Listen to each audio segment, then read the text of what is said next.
Bermula dari tren pacar sewaan yang ada di Jepang, yaitu Rentaro Kareshi, kini muncul banyak sekali pacar sewaan yang ada di Indonesia. Industri layanan ini, kita sebagai penyewa berhak memilih laki-laki atau perempuan yang ingin kita sewa untuk menjadi pacar sehari. Di dalam film dokumenter ini, kita akan menyelidiki sistem dari pacar sewaan serta pengalaman menggunakan pacar sewaan tersebut. Ikuti kegiatan saya yuk.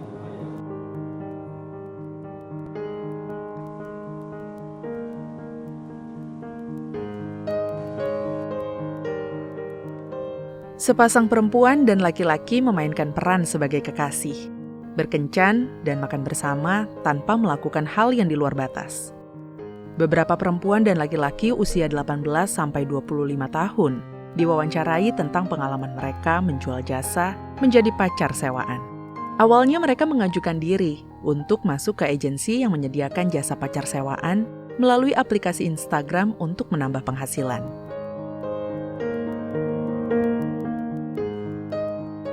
Hai kaula muda yang berjiwa muda, Jakarta dikenal sebagai kota metropolitan. Semua orang rela kerja apa saja agar bisa memenuhi kehidupan sehari-hari, termasuk menjadi pacar sewaan. Pekerjaan ini mungkin terbilang tabu, tapi kemajuan teknologi di Indonesia yang semakin modern dan mudahnya uang yang didapat menjadikan pekerjaan ini mulai diminati. Untuk itu, ikuti perjalanan saya membongkar sisi kehidupan sesungguhnya dari para pekerja tersebut. Online dating telah menjadi fenomena yang sangat umum dalam budaya modern.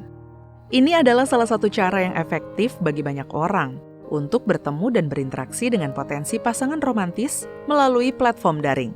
Pengguna dapat membuat profil pribadi yang mencerminkan minat, hobi, dan preferensi mereka, serta menambahkan foto untuk menarik perhatian calon pasangannya.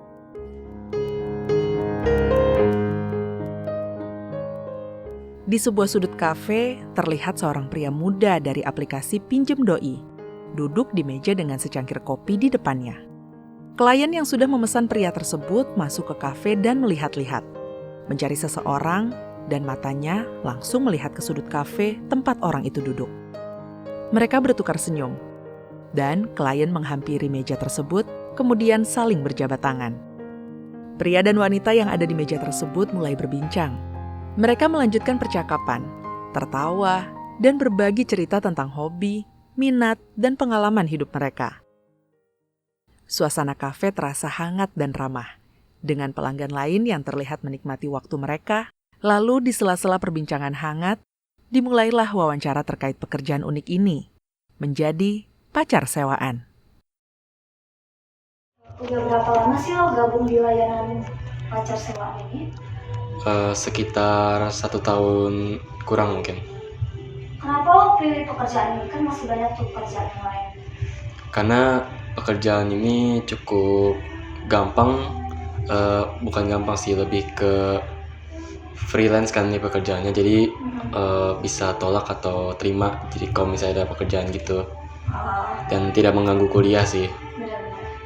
Biasanya dalam sebulan tuh lo bisa kencan sama beberapa klien sih? Mungkin 3 kali ya. Kira-kira pendapatannya dalam sebulan tuh berapa tuh kira-kira? Dia tuh tiap minggu dibayarnya. Jadi mungkin kalau satu klien bisa ya mungkin 100.000 lebih. Nah, paling banyak tuh klien yang pilih ketemu langsung via chat atau video call. Karena aku nggak terima video call sama call, jadi aku cuma terima chat sama offline doang. Jadi banyaknya mungkin antara 2 itu doang sih. Lo pernah nggak sih ketemu klien yang memiliki permintaan yang aneh-aneh gitu?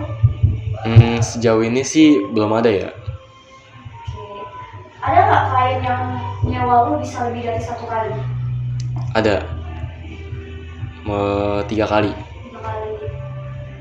Gimana tuh biasanya lo menangani ketidakcocokan sama klien cewek-cewek gitu?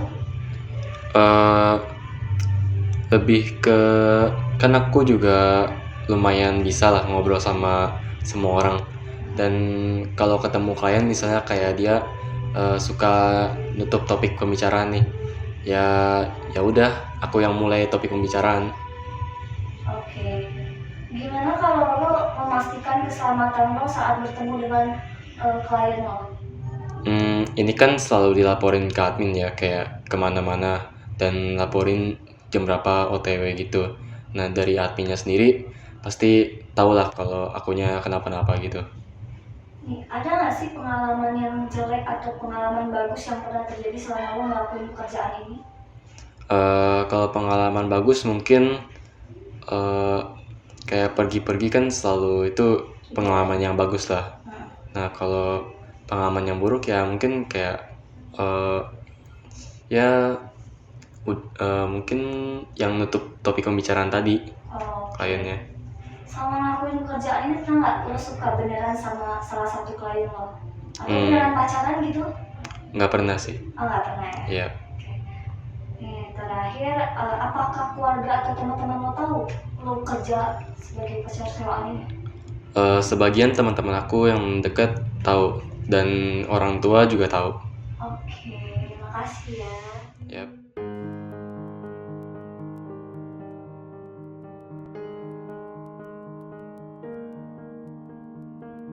Kamera memperlihatkan cahaya matahari yang lembut menyelinap di antara pepohonan kota Jakarta. Sepasang perempuan dan laki-laki jalan beriringan sambil berbincang dan sesekali tertawa. Mereka duduk di salah satu taman kota sembari berbincang.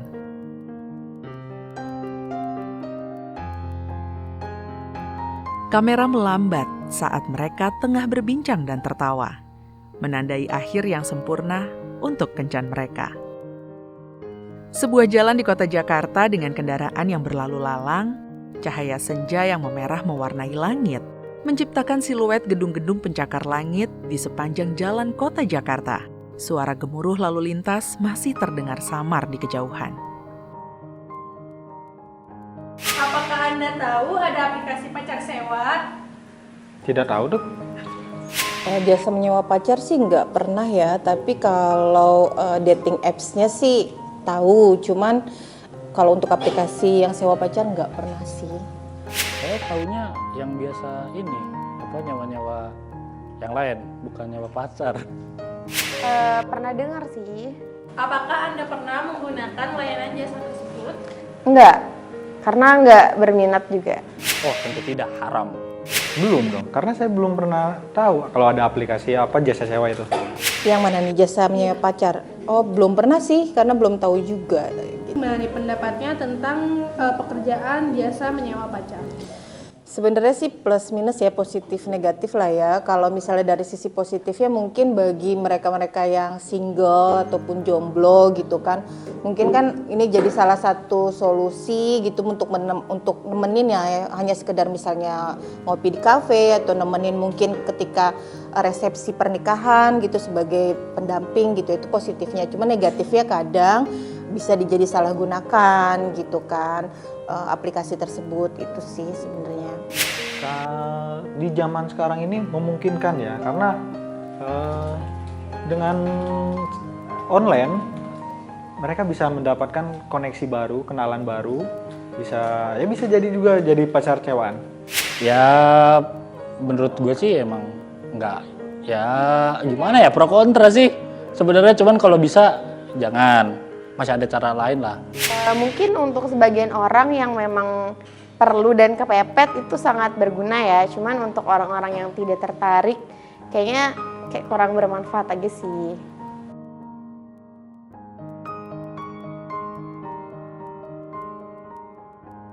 Nah, jasa layanan sewa pacar ini memiliki dampak negatif juga selaku kita sebagai konsumennya. Yang pertama, tidak mengatasi rasa percaya diri, karena sebagian besar konsumen itu merasa minder terhadap lingkungan sosialnya yang rata-rata memiliki pasangan. Tetapi setelah selesai menyewa pacar, mereka tidak mengembalikan rasa percaya diri mereka. Selain itu juga tidak mengatasi kesepian, karena jasa layanan pacar sewa ini memiliki batas waktunya, dan setelah itu konsumen rata-rata tetap mengalami kesepian. Yang ketiga itu ada mengalami perilaku konsumtif. Kenapa? Karena bagi mereka yang ingin melakukan berteman, mengobrol atau dan lainnya harus menyewa pacar dulu yang dengan nominal harga yang sudah ditentukan yang mungkin harganya tidak terlalu murah. Selain itu dapat mengalami berbagai hal buruk.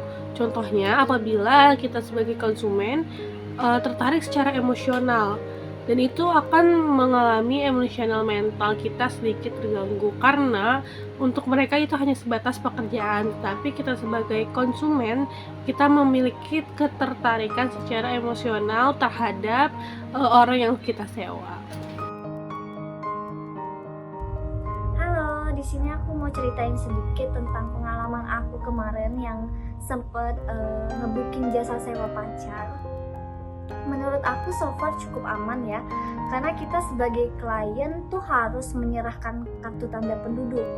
Kenapa? Karena banyak sekali peraturan-peraturan yang diberikan admin kepada kita sebagai klien. Misalnya ada peraturan tidak boleh berbuat aneh-aneh atau mesum, lalu pokoknya keselamatan terjamin. Dan even ketika aku sudah bertemu secara langsung dengan laki-laki yang aku sewa, itu kita hanya boleh minimal pegangan tangan atau merangkul. Di luar dari itu tidak boleh, karena akan dilaporkan ke adminnya sendiri. Terus pas aku udah ketemu sama pas aku udah ketemu sama si namanya Jason, dia itu masih umur 19 tahun, masih bocil banget, yang aku notabene udah 22 tahun. Aku ngeliat dia, dengar cerita dia, ternyata dia itu melakukan pekerjaan itu tuh gara-gara pengen membantu keluarganya dan membayar kuliahnya juga. Jadi aku nggak bisa ngejudge, kita juga nggak bisa ngejudge orang dari covernya. Jadi semua orang itu punya pilihan. Mungkin pilihan hidup dia sekalian dia juga bisa kerja freelance itu dari bekerja sebagai jasa sewa pacar itu. Dan orang tuanya sama keluarganya juga tahu gitu kok. Dan aku sih salut sih, maksudnya dia gak malu mengakui kalau dia itu bekerja sebagai jasa sewa pacar. Dan jasa sewa pacar itu juga memberikan forum dimana kita bisa kok kalau mau melamar pekerjaan. Tapi menurut aku di zaman sekarang ada positifnya juga ya. Kadang-kadang kita sebagai jomblo atau sebagai orang yang tidak punya pasangan pengen misalnya nonton bioskop, malu ya jalan sendirian di mall, atau pengen kondangan tapi nggak punya teman. Kan biasanya kalau kita diundang by partner, kalau kita partnernya nggak punya kan agak gimana gitu datang sendirian. Ya di situasi genting oke lah, aman. Balik lagi ke pribadi masing-masing sih. Kalau misalnya hanya untuk kepepet, genting, hanya untuk iseng-iseng oke lah. Tapi misalnya seperti yang Jason bilang ke aku juga, ada juga yang berhubungan di luar dari pekerjaan itu, balik lagi ke pribadi masing-masing. Itu aja sih yang bisa aku simpulkan, bahwa ya semua orang berhak dengan pilihannya masing-masing. Balik lagi tujuannya itu mau ke positif atau negatif. Kalau Jason kemarin positif membantu keluarga, pasti dia akan dilancarin sih jalannya sama Allah. Terima kasih. Bagi yang menyewa, pengalaman berinteraksi dengan pacar sewaan bisa menjadi pelajaran tentang dinamika sosial, kepercayaan diri, atau bahkan tentang apa yang mereka cari dalam hubungan yang sebenarnya. Bagi yang memerankan peran pacar sewaan, ini bisa menjadi cara untuk menghasilkan uang tambahan sambil membantu orang lain dalam situasi tertentu. Pacar sewaan mencerminkan kompleksitas hubungan sosial modern dan bagaimana teknologi dan layanan dapat memenuhi kebutuhan dan keinginan individu dalam cara yang tidak konvensional.